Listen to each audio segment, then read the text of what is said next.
Growing up, I found myself always wanting to be around people that were way older than me. I'd go to family reunions and want to hang around the adults, and I was usually that kid that was like told, "Oh, get away from the adults. Go play with the kids. Go play with the kids." And it just never felt right to me. I never really was somebody who could actually relate to people my age. And I think a factor of that has to do with the fact that I had to grow up really fast. I mean, I learned a lot of stuff at an age that I shouldn't have known the things that I did, but it shaped me in a way to where I was way more ahead of my peers, just intellectually and honestly, just with life experiences. My perspective on people and situations, and honestly, how fragile life is. I learned that really young, say like 10 years old, was when I basically had the mask removed to honestly how terrible my life actually was. And because of this and staying around a lot older people and growing up around older people, I was allowed to be exposed to a lot more wisdom, a lot more conversations that actually pertain to life and reality. And because of this, the older I've gotten, it's pretty much stayed that way. Whether it was in middle school or now in my 20s or whatever, I've always still been challenged to spend time with people my age. But now it's even worse than that. It's not only just people my age, it's honestly just most people in general. And that's why the title of this video is what it is that, deep thinking, having experienced the harsh truth of life really young, but not letting it define you as a person, it can be and it is very isolating, especially when you don't really have any friends or people who really think like you.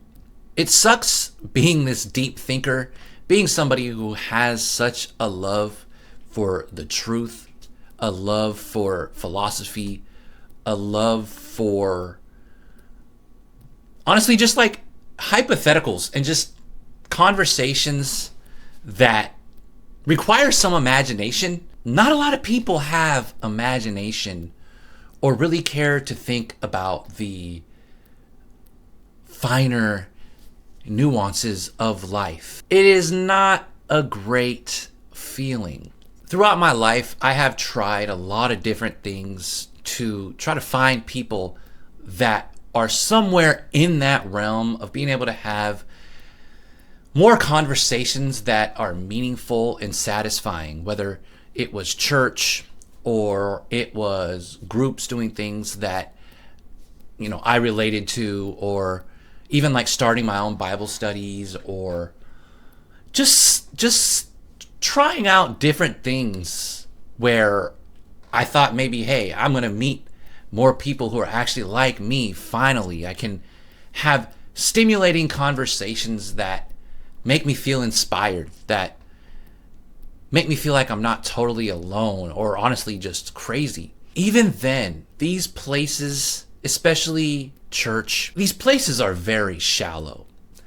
People are usually pretty shallow because it's a fear. It's a fear to have conversations with people where I think people are afraid to feel like they're dumb or they just can't understand or can't keep up. And that's something that I've noticed when I start kind of getting deep on people and have just a little bit of a scenario that I've made up. It like people just kind of like freak out, and like literally I've been straight up ignored to my face, where I've kind of tried to engage in deeper conversation with people and they literally just stop talking, turn around and like start doing something else. And I always thought it was something wrong with me, but it really isn't. People are truly afraid to have truthful conversations. They're afraid to have conversations that have just a little bit of meaning, or quite frankly, they're just not capable of having any type of conversation that involves a little bit of critical thinking, a little bit of history, a little bit of pattern, a little bit of imagination. I know people who straight up just cannot engage in hypotheticals. And for me, that's my favorite way to have a conversation, is just to kind of make things up and, be like, what if? What if this? What if that? Or just questioning things. Hey, have you ever thought about something like this before? Doing that sends people somewhere that ain't deep. It scares them. It scares them. And I'm not like a guy who always has to be deep, right? There's those people who just can't have casual conversation, and just feel like they have to always do the deep stuff. You kind of got to play the game. But the thing is playing the game becomes so exhausting to the point where you don't want to have this fake how's the weather conversations anymore. And when you're somebody who basically only goes to work, goes home, and doesn't really engage with many other people, you find yourself only ever having these small talk conversations, and it eats away at your soul just a little by a little. And it's to the point where I have become an introvert. And I never thought I'd find myself becoming an introvert, considering how extroverted I was. I used to be on stage. I used to give speeches. I used to lead. I was really actually a part of a lot of different leadership roles within my life. And it was great. It felt good. But after a while, you start to notice how much people just use you and take advantage of you, and things don't really matter. One of the last really big leadership roles that I had was in a group that honestly had no cohesiveness. Everybody was there for different reasons, including people with other leadership roles in this group. And nobody was there for the same kind of uniting reason. Like, what was our goal? What did we stand for? And to me, it was just ridiculous.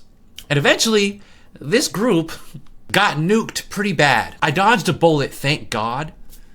But again, this was a place where I did actually find a few different men that I can engage with in these conversations, whether it was just like political, philosophical. It was really nice for the time being, but none of them, except maybe for one, exist in my life in any capacity. And the one that does, I barely talk to him anyway. This is why partly I do YouTube and make videos, because I could just kind of get these thoughts out. Because when I start talking to other people, like I said, you just kind of see their eyes glaze over, and they just don't want any part of any type of deep thought or even like analyzing life. I want to have conversations with people where I can bounce ideas off of them, because I'm somebody who, when I talk, I'm able to work through things mentally and understand things a little bit more when I could just talk out loud and kind of reevaluate things and listen to what other people say and get some different perspectives. But it's challenging to find many people who are willing to have these conversations that help each other grow. It's the iron sharpens iron conversations that, as a man, make you inspired and make you want to think a little bit more and take yourself outside of your own echo chamber and talk to people who think differently, that also aren't lunatics. And it's just isolating, man. And I'm praying to God that one day, eventually, there is that one homie, that one person that is willing to have these iron sharpens iron conversations and have a little bit of imagination. Just because you're an adult doesn't mean you can't have imagination. And most people just don't anymore. It's gone. It's been imagination has been ripped from us by suffering and reality, and constantly always worried about money and work and health, and we don't have a lot of time to imagine much. And I want us to get back to that as adults. It's okay to have these dumb conversations that are kind of philosophical, that don't really mean anything, because it improves your brain. I think it is actually really healthy for your brain to look at things with a little bit of abstract and not be so rigid about everything all the time. You know, these little small talk conversations are important. That's how you get to the deep conversations. But it all depends on the environment and where you're at. So with all that being said, it's not your fault. If you feel isolated because you can't have much conversations with people because they just don't want to listen or can't relate, it's not you. It's just the reality of the average person. The average person honestly really isn't even thinking. To be honest, it's very much just tunnel vision for most people. They just want to get through the day.